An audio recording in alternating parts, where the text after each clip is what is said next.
Hello everyone and welcome back to another video from AI Basics. In this video, I'm going to show you how to delete your Copy AI account. So let's get started right away.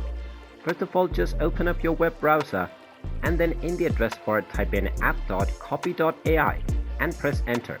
You will now be taken into the official Copy AI website where you will be asked to log into your account if you haven't done so already.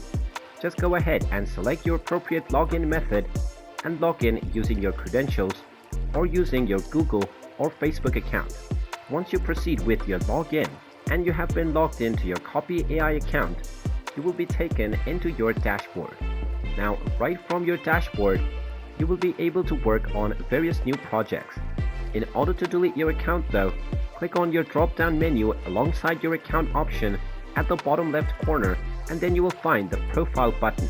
Go ahead and click on it and you will be taken into your account settings. Here you will be able to change your first as well as your last name and update your email as well. In order to delete your account, you will be able to find the support email for Copy AI.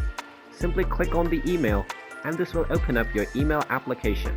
You can also copy the email address and then log into your email account to compose a new email to directly send to Copy AI. Now in the to section, just paste the contact email and then within the email subject, simply type in delete my account. Then in the main body, go ahead and explain that you want to delete your Copy AI account, and once you type in your email, simply click on the send button. After your email has been sent, you will receive a reply from Copy AI within a few days, within which you will find the instructions to delete your account with Copy AI. Just go ahead and follow the instructions within the email and you will be able to delete your account.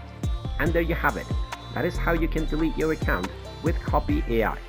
If you find this video helpful, make sure you hit that like button and subscribe to our channel if you haven't done so already.